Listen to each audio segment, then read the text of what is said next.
what we're going to be talking about. First of all, there is a terminology change that I want to bring to everyone's attention that relates to our alignment with ServiceNow. So I'll talk about that. We'll talk about what is change enablement traditionally and how we do it currently or how we've done it in the past. How does Agile change how we do things? How does Agile change, if you want to talk about it that way? And how can change enablement occur better in an Agile environment? So in other words, what needs to adapt? And then, of course, the what's in it for us, how does this impact us as ServiceNow consultants? We have a broad range of folks on the call here. So a question might be, well, how does this impact me? First of all, I just want to bring to your attention, ServiceNow has, in terms of its artifacts and on the Now Create site and so forth, has changed its terminology to refer to what previously had been called organizational change management. And it's now being called change enablement in the ServiceNow world. In GlideFast, we're changing our terminology in order to align with that. Obviously, we have artifacts that we want, a number of artifacts that we want to make sure are aligned with ServiceNow artifacts. And when we're offering sort of our value proposition and so on, we want to make sure that people understand what sort of apples to apples with ServiceNow offerings and that kind of thing, how we sort of fit in. So then GlideFast, the key point here to call out, though, is that we're aligning, but we're not copying ServiceNow. We have better artifacts. We have more offerings. We're able to offer more kind of hand-holding and more substantive change enablement services, but we just want to make sure we're aligned with ServiceNow. So that's just something I wanted to call out up front. So I want to refer to change enablement. This is what I'm referring to. So what is change enablement? First of all, I know many of you may already be familiar with organizational change management or change enablement. And so this slide may be a little redundant for some of you, but for others, maybe this just kind of helps us level set about what we're talking about. So change enablement, it is focused on people and how changes affect people. It does include various tools, methods, best practices, and such that help successful adoption of these changes with people so that, and these changes are typically things like new processes or new tools or new interfaces and these types of things that impact people, new ways of doing things, in other words. Change enablement is definitely supported and informed by a solid understanding that has to be gained about who are the stakeholders who are affected by this change and how are each of these stakeholder groups specifically impacted by this change and how are they going to react to that change. Another one here that probably should have been almost number 1 or 2 here, it needs to be guided by clear strategic objectives and the KPIs that support those objectives. This is very important to make sure that when people adopt, they're adopting it the change in a way that's going to support the overall objectives of the initiative in the first place. It needs to be supported with communications that are, as I say here, audience or stakeholder appropriate. So different stakeholder groups may need to be communicated within a different, in terms of communicated with differently because they're impacted in different ways. Some of them may only have minimal impact. Some of them may, the change may fundamentally change their job. In other cases, they may be more resistant or have certain cultural nuances within the organization that we need to be aware of when we communicate and such. So these types of things are very important for change enablement. And this is by far not an exhaustive list. It's just sort of an introductory list just to on what we're talking about here. Change enablement is not ITSM change management, and this is a perennial source of confusion when we talk about change management. ITSM change management is probably most or all of you are more than familiar. It's focused on changes to configuration items that have to be controlled that go into supporting services that are supported by various IT configuration items. So that's not referring to ITSM change management in this presentation. And also change enablement is not, or perhaps should not, be a Band-Aid that can be patched on as an afterthought on a project or implementation. Sometimes it is handled that way, maybe all too often, but it shouldn't be like that. So that's essentially what we're talking about when we refer to change enablement. If you kind of look at the traditional world of change and the world in which many of the current change enablement or OCM type tools have been designed. It's from this waterfall world, which, of course, we're all familiar with a waterfall concept.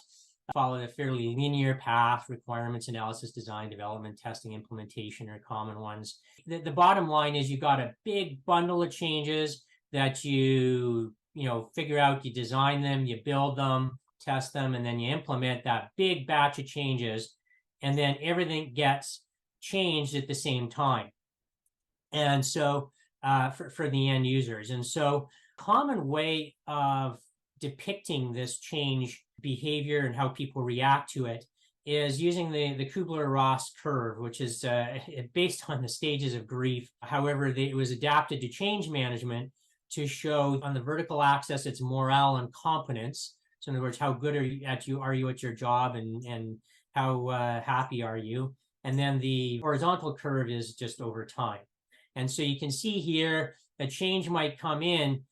You might be, suddenly get shocked. You have this big change that's suddenly facing you. You go through these stages: denial, anger, bargaining, depression, acceptance, and then maybe finally, once you're accepting it, productivity, which might have taken a dive down here during depression. Your morale and competence might have taken that dive. It might get back up to a certain level. However, it might not be any better if you're not using proper change enablement practices. You might not end up any better off than you were originally. If people really aren't adopting the tool properly, if they're resisting the change, if they're getting around it, there can be a lot of things that might affect that productivity if change enablement isn't handled properly. So the idea here is that if you use things like understanding your stakeholders and how they're impacted, and using proper communications, messaging, and change champion networks, and proper good training that's targeted and implemented effectively, you can take that curve, this other curve here, that might end up where you might end up not really any better off than you were before, and you can increase that morale and competence to a much higher level. This is sort of that at a very, very high level. This is that traditional view of change enablement. That's just something to keep in mind. So then, when we talk about GlideFast's approach, and this is still very much, most of this is still very much applicable. It's more the way we handle it that we need to adapt depending on the agile circumstances that we deal with. But GlideFast traditional approach, again, is you've got the initiate, plan, execute, deliver, close. You're defining the journey, starting to understand the impacts and the stakeholders, creating a communications plan, building out the change champion network, executing on the communications and updating documents, gaining new feedback, dealing with resistance, and while gathering feedback and understanding how to handle that resistance.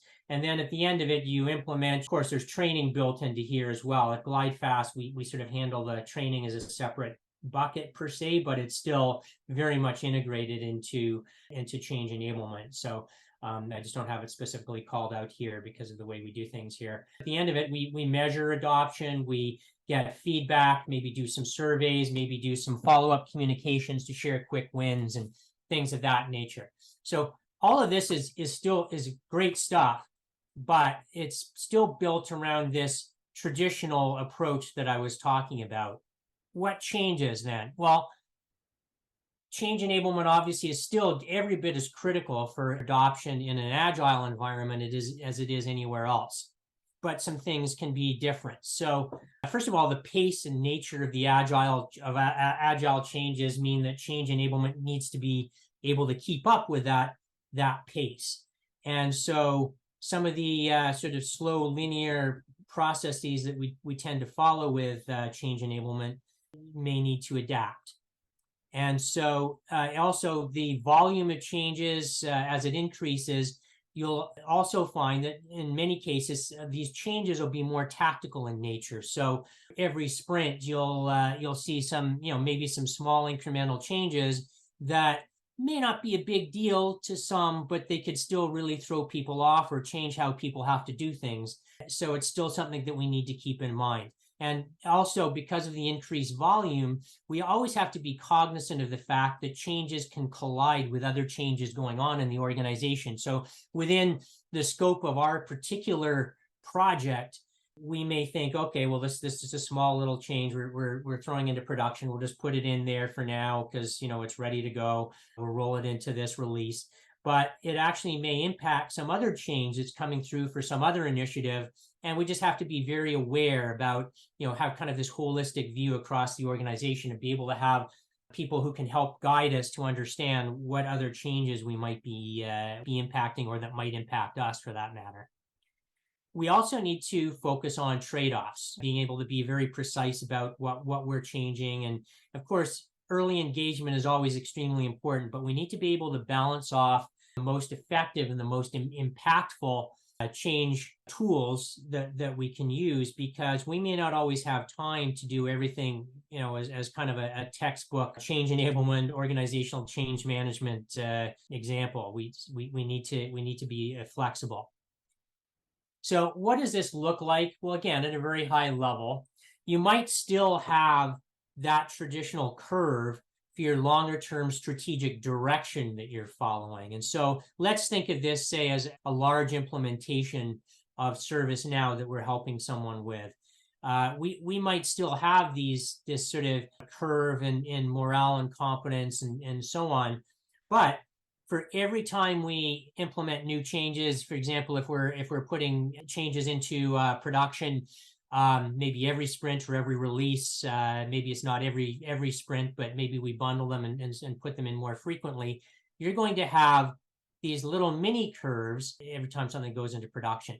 And so what you want is to be able to understand how these little mini curves still take you back up to where you want to go in terms of competence and morale. And so, again, understanding each of these, understanding who's impacted here versus over here, understanding, how big these changes are and how are they taking us in this direction, and being able to communicate even down here that, hey, this little change that came out may not seem obvious why we're doing this right now, but ultimately it's to get us up here. So what are some common obstacles to change enablement when you're implementing Agile? Well, there is a tendency, as I kind of indicated before, there's a tendency to be less strategic, and we have to be careful about that because, we know that many of the specific changes may be a little more tactical, but they're there to support strategic objectives, and we need to be able to keep that always in our focus as we communicate. We help people understand why we're doing, why the change is being implemented, where things are going from here.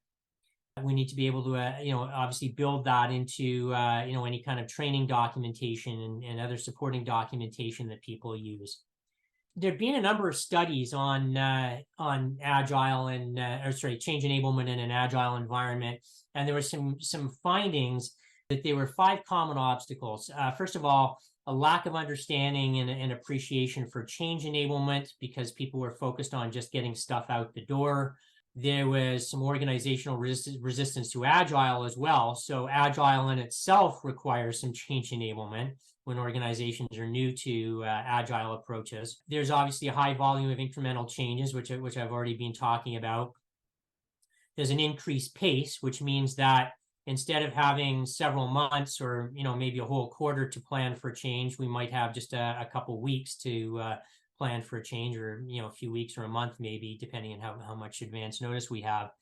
And also, because of the rate of change, you can get change exhaustion is always an issue regardless of the environment, but you can get into change exhaustion faster potentially if you don't manage things properly in an Agile environment. And that can lead to things like middle manager resistance, and the people who work under them may be resistant as well. So these are just some findings that had sort of come to light in some studies that were done. There are some things that stay the same in change enablement, regardless of whether you're in an Agile environment or a waterfall or some hybrid in between. By the way, most of us, one thing I probably should have called out, many of us work in a hybrid environment. In fact, most of our implementations probably fit into this category, where our implementation is kind of a waterfall, except when we in the development and testing piece of it. So, as soon as we kick into development and testing, maybe even, only part of testing in some cases, but this is where Agile kicks in, but the rest of our implementation is waterfall. So we also have to be cognizant of that when we're talking about Agile and how Agile fits into this. So anyway, some things that stay the same. So it's very important to declare the vision, understanding those strategic objectives and the vision of where you want to be, where do you want to be a year from now, 6 months from now, 2 years from now, and so on. What is that vision? Because the changes that you implement, if you can communicate how they fit into that vision, and you can get people excited about that vision, that helps that definitely helps with your adoption. Creating a sense of urgency is always important. But again, of course, you always have to be careful. As I was saying before, change exhaustion can burn people out. And so having such a sense of urgency all the time can burn people out. We do have to be careful about that. But there does need to be some sense of urgency in order to be able to move things forward. We need communications that are adapted to the identified audiences and the ways that those audiences are impacted and the other traits of that audience. We need to be able to empower people who are in the best position to drive change. And so that ties into the last bullet, things like Change Champion Network. And you can also build out things like super user networks, which may be part of the Change Champion Network. They can go out and evangelize, they can go out and coach, they can go out and help people move the change forward and help people wrap their heads around the change and hopefully accept it and adapt to it. There are some things that do need to adapt, though, in an Agile environment. First of all, moving quickly means that we won't be perfect. And this is one thing that I know a lot of people in the Change Enablement, OCM world, who have a very specific set of steps and templates and things that need to be captured. But in an Agile environment, sometimes we have to focus on what are the pieces that are most important. And we have to understand we may not be able to have everyone weigh in. We may not have everything perfect, but obviously still having something there is better than nothing at all. Having a physical or virtual war room to drive collaboration can be very, very powerful. Now, we do tend to do this actually as part of our hypercare when we're implementing a change at GlideFast. And so on a number of projects, I've integrated with a hypercare piece to also integrate the post-implementation adoption support as part of that war room, that open conference bridge or whatever gets set up to help as things go live and people are adopting the new tool and processes. Encouraging self-organizing teams. So the thing about this is that we can actually use Agile methods to manage change enablement as well. So just like you might have a development team that's a self-organizing team that goes through sprints and has daily stand-ups and things of that nature, you can organize your change enablement folks as well in much the same way. And so following many of those Agile practices can help you keep aligned to the actual development work that's going on. You also need to make use of less formal communication channels. Formal communication channels are still very important, but you also need to be able to leverage things like social media channels and informal influencers who can go through the organization and talk to people on the fly or in sort of quick meetups and that type of thing. So you can't be completely reliant on that formal announcement that goes out, or maybe the quarterly newsletter or the things of that nature. So we need to be cognizant of that. We need to be, again, be able to kind of quickly find what communication channels are going to be able to meet our needs in a fast-paced environment. Change champions, well, obviously I'd mentioned change champions before. They apply no matter what. Similar to that last bullet, they need to be able to build around less formal channels. They need to be able to, leverage positive peer pressure and bringing people on board and talking, building a virtual community around the initiative. So change champions need to be able to operate in this kind of environment as well. It's very important. And then a test and learn approach. We need to be not afraid to not be perfect, and that kind of ties into that first bullet. But we need to be able to say, okay, we'll try this approach. Let's see how this works for this particular release to production, and we'll see how it works. And if we need to change it, then we need to be prepared to improve, change, figure out, okay, did it work? What can we do better? How can we, better leverage the change enablement tools to make this more successful next time. And so we can kind of build on this over time. And it's important to be able to have that test and learn approach. You do stuff, there are outcomes, and you learn from those outcomes. You can't just beat yourself up because something didn't work. You just have to improve on it. So again, some more things that that tie into this. We need to be flexible because, again, and this probably applies as much to actual change enablement folks as much as it does to any other stakeholders, but not panicking when we realize we have an uncertain environment where not all of the things have been defined yet. We still have a lot of things that could change.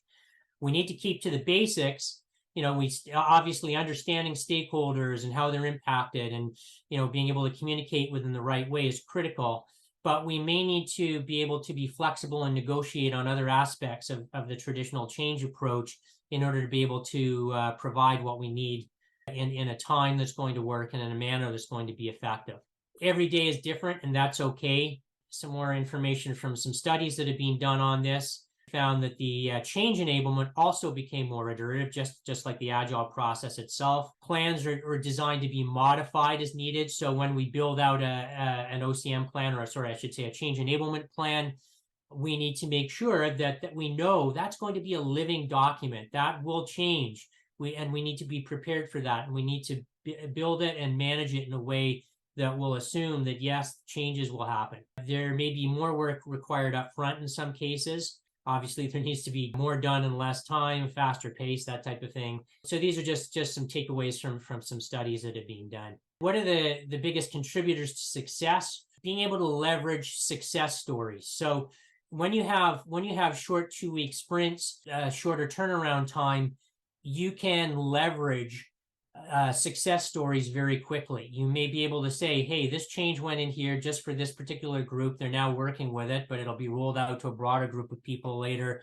And hey, what they love it. It's really helped them, shorten their, their mean time to resolve or whatever types of objectives you have for the implementation. And you can build excitement around that. With that, you want to make sure that the change enablement lead is probably a better term for that, because I just now that I look at that, don't want to get that mixed up with the ITSM change manager role. Consistent communication and senior leadership engagement is very, very important. And of course, as I'd mentioned earlier, early wins and being able to communicate those early wins. Some key items that we want to make sure are there. We want to make sure that we have ongoing listening mechanisms, listening posts, if you want to call them that allow your people in, let's say, your change champion network and other key stakeholders, people on your implementation, to track of the pulse of the people who are affected by this change. Are they feeling anxious? Are they feeling resistant? Or are they very excited about this and really looking to, eager to get going with this? Being able to welcome changing requirements even late in the process. So again, this is very much an agile principle that not only happens on the development side, but we need to be able to deal with this on the change enablement side as well. This is just a quote that I picked up, but I thought it might be an interesting way of looking at lean more into the art of change enablement than the science, making determinations in the moment about which steps and tools are needed and which aren't likely to add value. Kind of, you will have to operate quickly in this type of environment. I'm certainly not suggesting we don't want to be scientific, but sometimes we have to kind of go with what we have and be able to move forward with that. That's just going to be the reality. Obviously, and I kind of touched on this earlier, change enablement can also adopt agile practices. So you can have your change enablement lead and stakeholders do daily stand-ups, perhaps, or maybe not. Maybe it's not necessary to have daily, but regular stand-ups, and being able to continually coordinate activities. And you can break those activities into something analogous to sprints, and that may even align with sprints in terms of when you get communications drafts out, and when you build out your iterations of your change enablement plan and your various other artifacts. You can actually follow agile practice with that, and that can help you align with an agile approach. You do have to, use fast turn informal communications channels. Again, I touched on this earlier. Sometimes you may not be able to wait for that big town hall meeting or, quarterly or monthly newsletter, you may have to have people culturally adapted to being able to follow those informal communication channels to get updates and be able to understand what's going on and what the latest news is. And I already said this, leverage sprints in terms of, kind of building out minimally viable change enablement resources that can be tested and moved forward. Taking advantage of piloting change tools. Again, you have opportunities here because the pace of change and the number of changes are increasing, but they may be more iterative and more incremental. I'm not going to read this. I apologize. This one's a little bit of an eye chart, but just be aware that things like sponsorship is critical, and your sponsors need to adapt an agile mindset as well. So that's very, very important. Same with middle manager engagement. They're super important. Being able to keep the middle managers on board, communicated, have them feel like they're being communicated with and kept up to date on what's happening. Employee engagement, again, all within an agile culture. Being able to build that, as I say, those informal channels, being able to build employee culture so that they know to look to informal channels for information, as well as waiting for that monthly newsletter or whatever. Obviously, here at GlideFast internally, we do have those channels, and we're pretty good at that. But not all organizations are good at that. We have the various approach and resources that need to adapt to agile. We have integration with project management, so it's very, very important.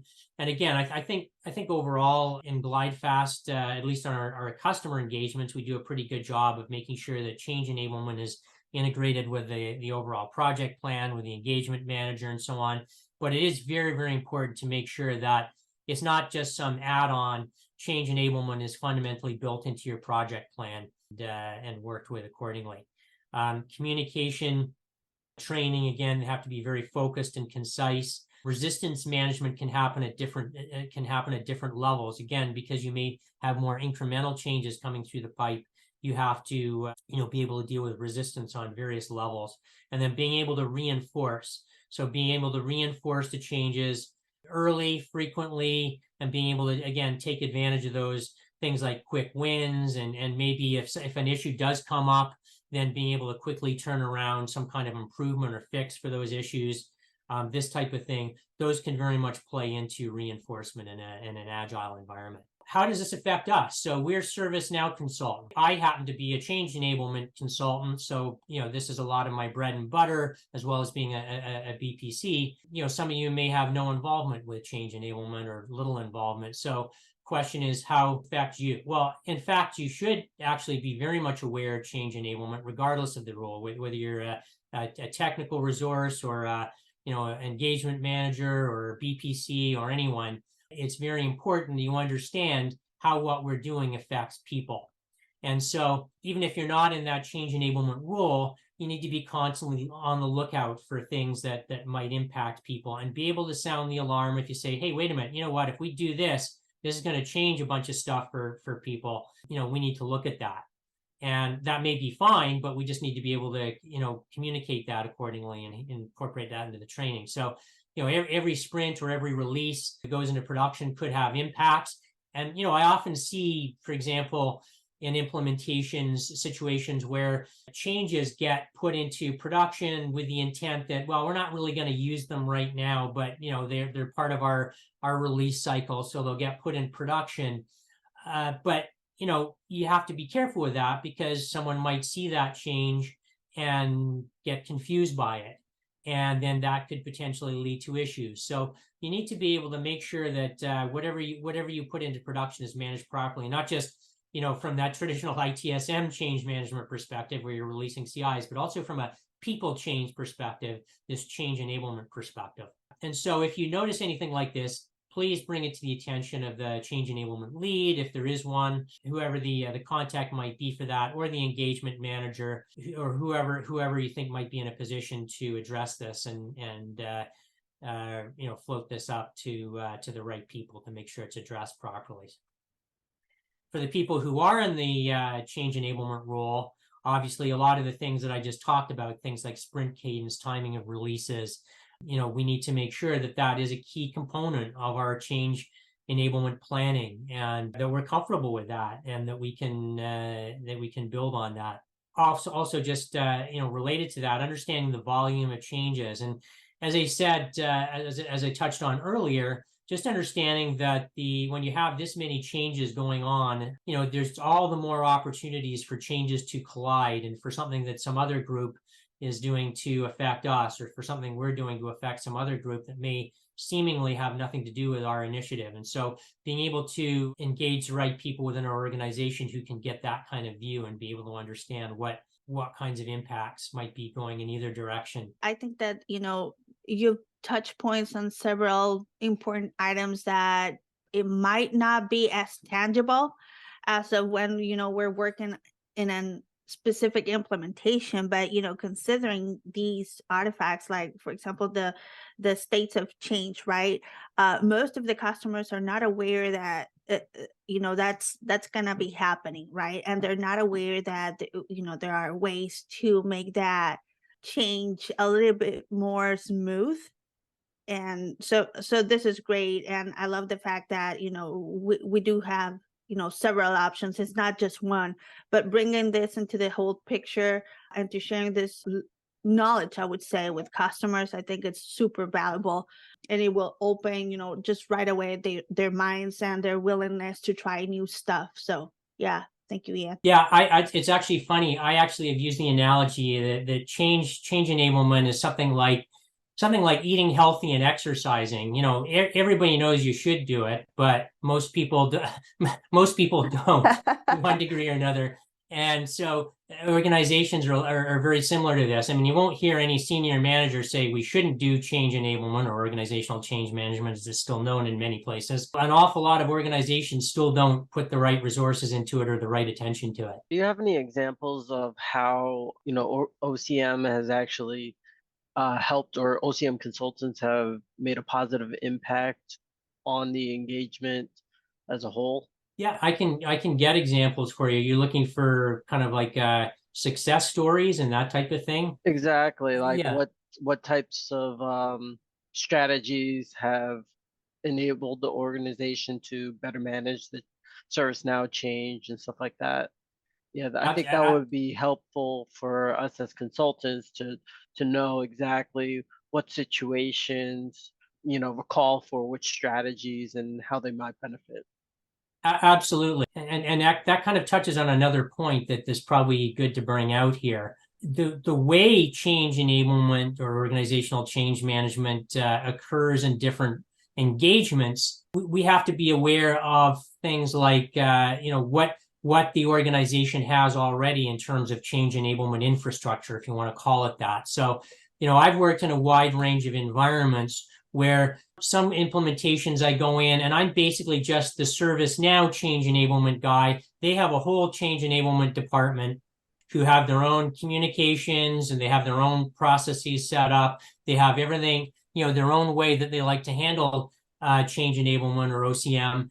And so I have to operate within that structure. And I'm just kind of the person who fills in the gaps from a ServiceNow perspective. Other clients, we go in and, I'm only half joking when I say that, the only thing they know about OCM is how to spell it and how they should be doing it. And so I kind of have to handhold everyone right from beginning to end on the sort of baby steps as to how to do change enablement or OCM the right way. And so I have various examples of that. I have some where I'm somewhere in the middle. Essentially, what I did, I kind of kept them disciplined on me. They had the ability to create their own communications artifacts. They had the ability to do a lot of things themselves. But what I did was kind of be the change enablement or OCM taskmaster, I guess you could say. And I met with them constantly to sort of say, okay, where are you with this communication plan? Sure. Ian, would you please share some example of tools that help us in this journey with the change enablement, the practical ones that anyone on a team can bring it up and leverage it for the benefit of change management? What I'm going to show you here is an artifact that I put together, in this case, help put together working with you. This is an example of what a change a change impact assessment might look like. And so you want to make sure you've identified, who is affected, what kinds of roles are affected, what are the details of that change. So, some people have to access a whole new system. They'll need to have training on it. Other people may just have to go into a different portal link and then click on a different icon in order to be able to submit something.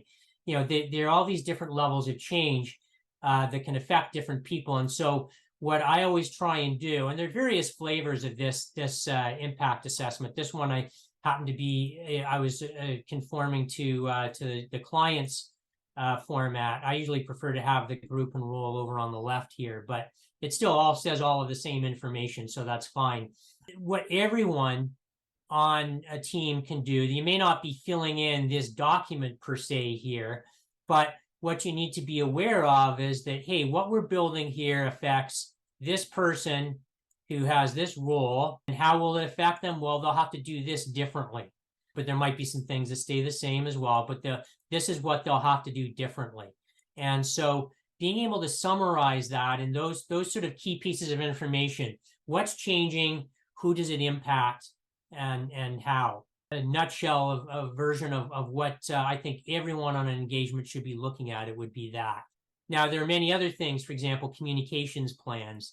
So here's where we have a communication plan where we, now this is not something that most people on an engagement would work on. This is typically me working with, my point of contact or whoever the change enablement lead is. But you have, your different artifacts in terms of what's actually going to go out, that it's going to be, who's the audience for this? Is the whole company being informed? Is it just leadership? Is it just specific impacted groups? Who's sending this? Will it come from the CIO or will it come from individual managers? What is the purpose of it? What is the message that we're delivering? What are the key message points that we're delivering? Are there other things, certain branding or themes that we need to align with and that kind of thing? And then we need to understand the timing of it. So that's a communications plan. So that's another example of an artifact that we would build out. Now, in an agile environment, this communication plan may have more lines on it, and it may have more ongoing communications relating to less formal channels, like maybe internal social media channels and things of that nature. So that's another example of some things that we do. We do a lot of work with things like building out supporting documentation, one-pagers, to help people understand what they're doing, and working with the training team to, build out quick reference guides and things of that nature. So I know, Fatima, is that those are types of things that you had in mind? Yes, that was really helpful.